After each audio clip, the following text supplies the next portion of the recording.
Hi, I'm Natasha. I'm gonna make a gluten-free bread, which is crazy because I love gluten. I love everything about gluten. I love eating it, I love working with it.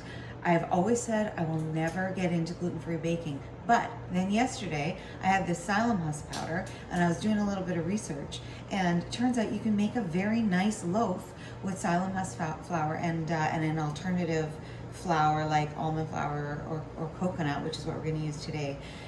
Here's the thing though, you can't expect it to be bread. Like, it's not going to be a crusty baguette. That's just not going to be the product. You need to change your expectations and, let it be what it is and appreciate it for that. I think that's a lesson in life generally. So anyway, let's do this. I'm using coconut flour right now. As I said, I have 3/4 of a cup of coconut flour. I'm going to mix that in. I'm using 1/2 a cup of the psyllium husk powder, which seems like a lot. It's not. This is what gives it the texture. And it's also very high in fiber, which is good, so feed it to your children. Baking powder. Where's my thing? There it is. So we're gonna do 3 teaspoons of baking powder. I've also whipped eggs, like whipped the shit out of the eggs, which I'm gonna fold in at the end. So that's gonna be the thing that gives it the air, because we don't have any yeast in this, obviously. Okay, so 3 teaspoons of baking powder. You could even maybe go a little higher than that, but we're gonna try with this. I'm new at this gluten-free loaf baking thing, so I'm learning as well. 1 teaspoon of salt. It's a lot of salt, but it needs the flavor. Okay, so let's mix. Oh, I know. I wanted to put in a little bit, because I'm using coconut flour here, I'm gonna sweeten this a little bit. This is brown sugar stevia, and I'm using the stevia because the rest of this is keto, and so might as well keep it keto, but you can use sugar or brown sugar, I think it'd be nice, or whatever. Okay, so that was 4 teaspoons of stevia. So this is going to be a bit sweet, so it'll be almost like maybe like a brunch thing or whatever. You can do it with like tea or coffee or something like that. So anyway, so we're going to mix together our dry things, and then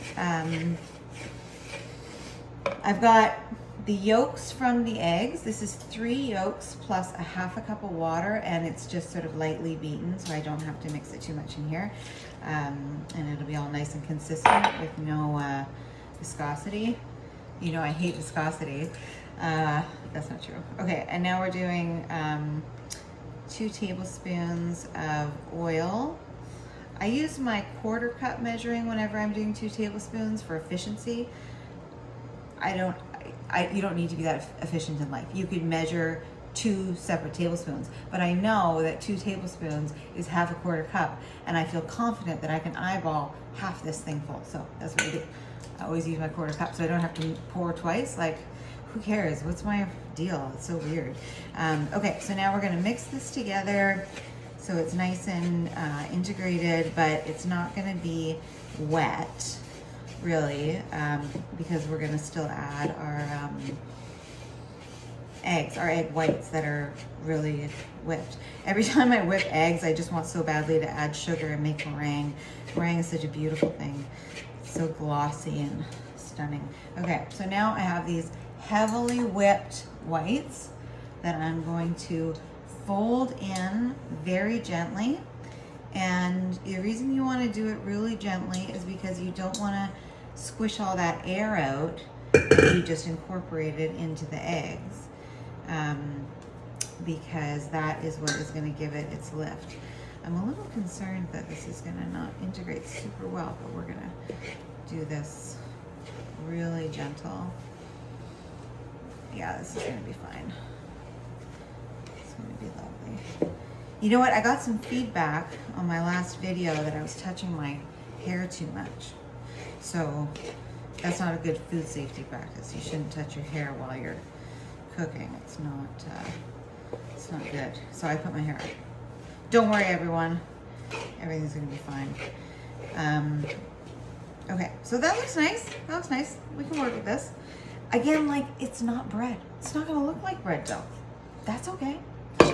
Who am I telling? Me or you? Myself. Okay, so now I've got parchment loaf, or parchment paper in the loaf pans. I'm doing these little ones because I like everything to be adorable.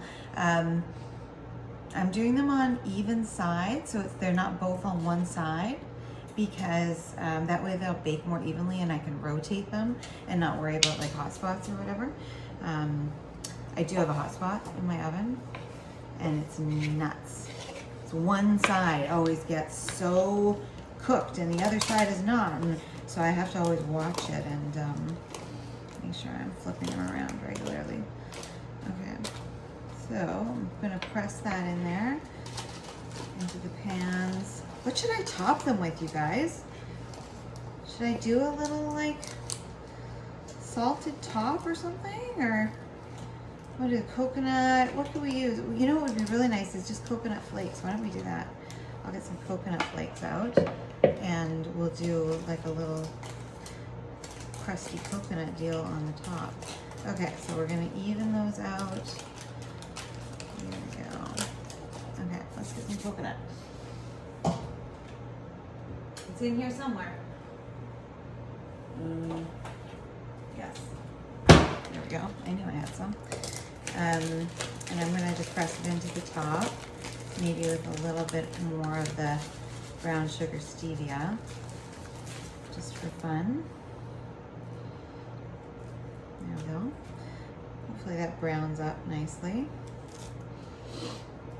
So yesterday I had these in the oven for like maybe 25 minutes.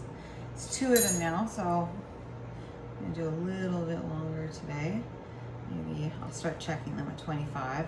And a fork should come out clean. I think that they're gonna rise up nice. They're gonna get a nice oven spring. The oven is on at 350, by the way. Preheated, obviously. Okay, going in the oven. See you in 25 minutes.